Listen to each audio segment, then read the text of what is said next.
voici mon témoignage en tant qu'ex-adepte repenti de la spiritualité New Age ou Nouvel Âge. Nous vivons une époque complexe où les humains sont bousculés dans leurs valeurs, leurs croyances et leurs habitudes. Même ceux qui utilisent peu la technologie peuvent constater que leur quotidien est différent. Les médias mainstream nous bombardent avec ce qu'ils veulent imposer comme société, soit le wokisme, la vague transgenre, ainsi que l'ode démesurée à l'homosexualité, aux drag queens et à la dépravation en général. Personnellement, ayant grandi dans une famille catholique, j'ai finalement été écœurée par tous les excès de l'Église, des scandales de pédophilie aux accumulations de valeurs à Rome, en passant par l'incohérence de certains enseignements. De plus, la hiérarchie du pape, des évêques et des prêtres, qui affirment représenter Jésus sur terre, est un affront au Fils de Dieu. En 2009, j'ai réclamé mon apostasie de l'Église catholique, envahie d'un goût amer pour tout ce qui a trait aux religions. Au cours des années 70, pendant la révolution sexuelle, un grand nombre d'adeptes de diverses religions se sont retrouvés fatigués par la doctrine imposée et ont délaissé ces groupes.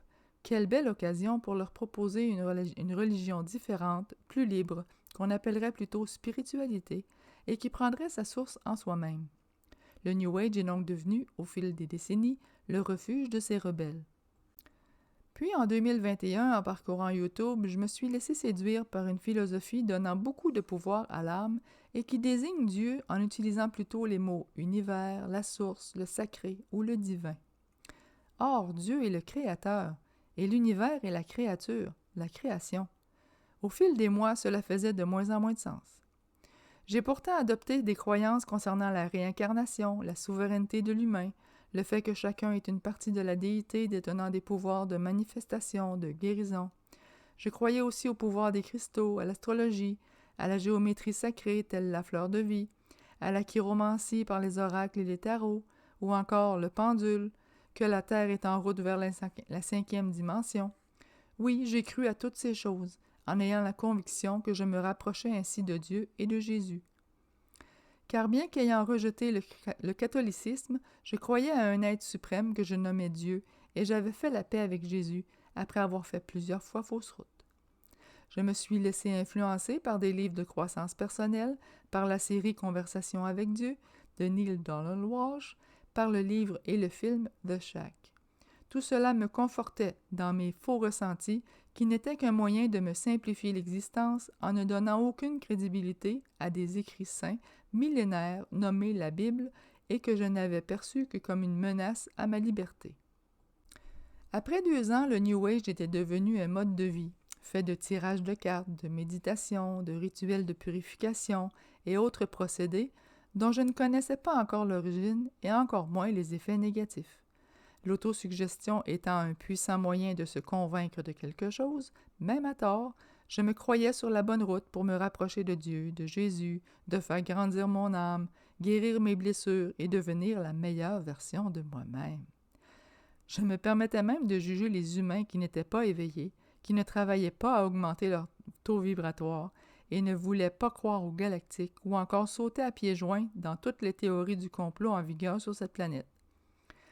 J'ai réussi ainsi à sombrer dans l'individualisme, dans une course insensée au développement de soi qui ressemble davantage à du narcissisme qu'à du réel respect et amour envers soi-même.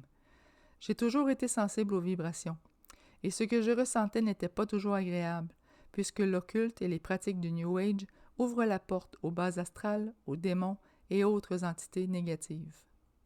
On y prône d'ailleurs une forme modernisée de la sorcellerie en lui donnant même une certaine normalisation malsaine.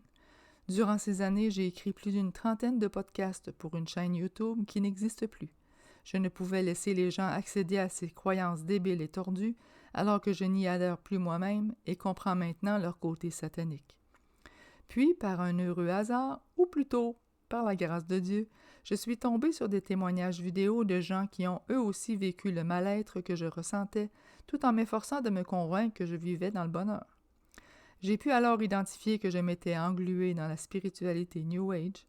En faisant des recherches plus approfondies sur ce courant spirituel, j'ai découvert l'origine sombre de tout ce qui m'attirait et je me suis sentie littéralement souillée, pécheresse, d'avoir, ne mâchons pas nos mots, adoré le diable, par tout ce qu'on tente de faire passer pour une spiritualité divine et meilleure. C'est en fait extrêmement trompeur et pervers.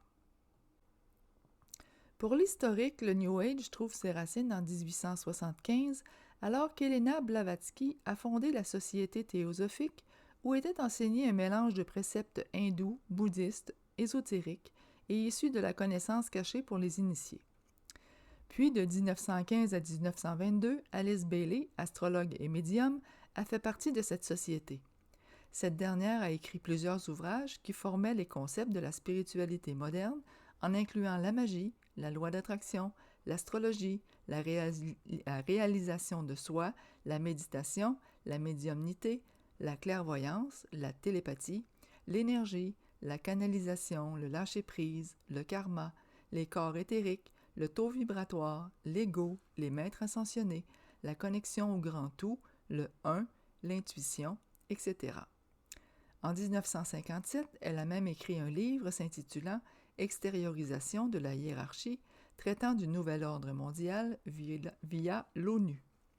Cette dame elle-même franc-maçonne faisait plusieurs références à la tradition maçonnique et affirmait que la forme actuelle du christianisme doit disparaître, qu'il repose sur une base juive vieille de près de 5000 ans et qu'elle est réactionnaire. Dans sa doctrine secrète, on retrouve d'ailleurs cette phrase « Satan, l'ennemi de Dieu, est en réalité l'esprit divin le plus haut, la sagesse occulte sur la terre. » Elle mentionne que dans le nouvel ordre mondial, la spiritualité va remplacer la théologie. Cela me donne des frissons juste en pensant que j'étais une adepte de cette doctrine satanique. Alors que beaucoup d'humains sont en quête d'identité, de bonheur, le New Age peut représenter un moyen de se convaincre qu'on détient la vérité, même si on affirme candidement le contraire. Les gens qui adhèrent au New Age y recherchent la liberté, l'absence de dogmes, de systèmes religieux ou humains, pour se forger sa propre vérité. Il s'agit, en grande partie, de gens en recherche de paix, bienveillants, qui veulent aider l'humanité à s'éveiller et se définissent comme des êtres spirituels sans interdit par le pouvoir personnel. Dans ce mouvement spirituel, on applique deux principes. L'éclectisme, qui consiste à prendre plein d'éléments, d'enseignements et de croyances dans plusieurs religions, systèmes de pensée différents, puis d'en créer un syncrétisme en les mélangeant, bien qu'à la base, certains soient même opposés. Les croyances du New Age puisent leur origine dans certains courants de pensée et ou religions du monde.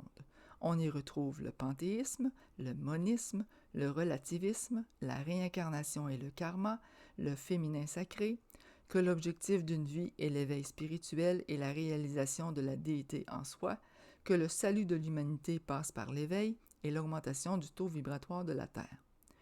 Cela se traduit par la pratique de plusieurs croyances et rituels issus de civilisations anciennes, de l'hindouisme, du taoïsme, du bouddhisme, paganisme, gnose et gnosticisme, catholicisme, spiritisme, société théosophique, philosophie analytique de Carl Gustav Jung, scientologie et même de l'athéisme. Au gré de mes découvertes, ma soif de connaissance m'a amené dans plusieurs directions. Dégoûté d'avoir été berné à ce point, dans un attrait irréaliste pour un concept moderne qui me faisait régresser au lieu de grandir. Car lorsqu'on comprend que le New Age fait la promotion d'une puissance suprême, mais que toutes ses activités, concepts et rituels font référence au diable, ça ébranle fortement ce qu'on a construit au niveau spirituel à l'aide de ces concepts. J'ai plutôt rejeté Dieu en sombrant dans l'erreur de me croire aussi grand que lui, aussi puissant que lui, aussi souverain que lui. À ma maigre défense, la société m'a conditionné, par la répétition, à considérer l'homosexualité, l'utilisation de substances, la spiritualité tordue, le transgenre, l'intelligence artificielle, les manipulations génétiques, comme étant des choses acceptables, voire normales pour une société avancée. Avancée? Vraiment? L'Atlantide, si elle a existé, ainsi que Sodome et Gomorrhe, qui, elles, ont existé, étaient des sociétés qu'on pouvait qualifier d'avancées. Pour l'une technologiquement, et pour les autres très ouvertes au débordement sexuel. Et pourtant, les trois ont été détruites par la colère de ce Dieu d'amour, qui pourtant démontre beaucoup de patience envers l'humanité. Vous pouvez retrouver les faits sur le destin de Sodome et Gomorrhe dans la Bible, Genèse 19. La déviation de la morale et de l'éthique finit par rendre les gens insensibles ou psychologiquement instables, ce que nous voyons dans notre présent. Sans oublier que la terre a déjà été nettoyée entièrement par la colère de Dieu, lorsque seul Noé et sa famille ont été sauvés, avec un couple de certains animaux. Le déluge n'a épargné aucun autre être vivant, alors que la planète a été recouverte d'eau durant 40 jours et nuits et qu'il a fallu presque une année pour que le sol s'assèche. Genèse 6, versets 8 à 22. Au début de la vie terrestre, Dieu a créé deux genres, hommes et femmes. Ce n'est pas une erreur du Créateur de naître dans l'un ou l'autre. Un mal-être ne justifie pas de le fuir en cessant de s'identifier selon le sexe physiologique de naissance. Vous dites ainsi à Dieu, Créateur de toutes choses à la perfection, qu'il s'est trompé vous concernant. Je parle ici d'une folie poussée à son paroxysme en influençant de jeunes enfants en ce sens. Ce que ceux-ci perçoivent sans doute comme un jeu comporte toutefois de lourdes conséquences, tant au niveau psychologique que corporel. Les années 70 et ce qui est appelé libération sexuelle ont entraîné une grande partie du monde dans une dépravation sans bornes et ce qui est le pire, c'est de trouver cela normal et de l'accepter comme tel. Auriez-vous la faiblesse de penser que Dieu jugera différemment les écarts de comportement de nos contemporains comme qu'il ne l'a fait du temps des récits de la Bible? Je crois que sa colère sera terrible, et elle est même annoncée dans le livre de l'Apocalypse de Jean. Les signes annonciateurs sont là. Nous ne pouvons plus nous voiler la face. Le diable a enchaîné énormément d'humains qui pensent être sur le droit chemin alors qu'ils agissent en conformité avec une spiritualité trompeuse. Que vous l'acceptiez ou non, nous sommes des pécheurs vivant sur une magnifique planète sous la domination d'un ange déchu qui s'est rebellé contre Dieu. Cet être corrompu est appelé diable, Lucifer, et il possède un droit sur nous depuis notre naissance à cause du libre arbitre.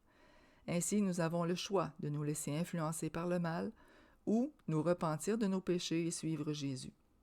J'admets volontiers que de sortir des doctrines du New Age et se tourner entièrement vers Dieu et son Fils Jésus provoque un moment d'errance qui sert à discerner les croyances erronées et même démoniaques auxquelles nous avons adhéré. Il faut faire un grand ménage de ces concepts qui prônent une liberté entière, peu contraignante, et qui ne reposent que sur le pouvoir personnel. Souvenez-vous que certaines religions ont adapté la Bible et les écrits saints dans le seul but de nous détourner de l'essentiel de son message et d'avoir du contrôle sur les peuples. L'humain a besoin d'une bonne dose de discernement pour s'y retrouver dans ce tourbillon spirituel. Si vous comprenez l'anglais, je vous suggère les sermons et explications de la Bible par John MacArthur, ainsi que John Barnett et Justin Peters, que vous pouvez retrouver sur des chaînes YouTube dont les liens sont dans la description de ce podcast. Je n'ai malheureusement rien trouvé d'équivalent en français. J'aime aussi les témoignages de Doreen Virtue, aussi en anglais, ex-adepte du New Age, qui a écrit plusieurs livres et créé plusieurs oracles pour des tirages de cartes, un énorme travail qu'elle a renié pour suivre Jésus. Durant le laborieux processus d'abandonner toutes les fausses croyances du New Age, je me suis acheté une Bible, et en compagnie des prédicateurs que je viens d'énumérer, j'en découvre des passages tous les jours afin de me familiariser avec son utilisation pour ensuite la lire en entier d'un couvercle à l'autre. Pourquoi? Parce que j'ai besoin de me remplir de la parole de Dieu et de son Fils Jésus, dans ce monde complètement déjanté, où la pédophilie est en train d'être légalisée, pendant que le communisme et la dictature s'étendent rapidement.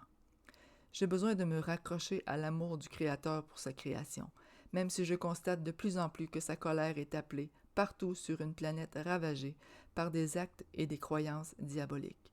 Je ne crois plus que la Terre ascensionne vers la 5e dimension, puisque l'humanité ne mérite pas un tel cadeau.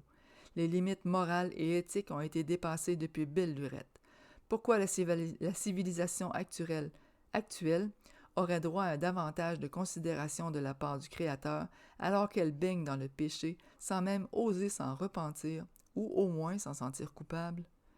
Selon ma compréhension, nous sommes entrés dans les dernières années de l'existence de cette société malade et l'Apocalypse de Jean nous renseigne quant aux événements auxquels nous devons nous préparer, car Dieu a été plus que patient et sa colère retentira.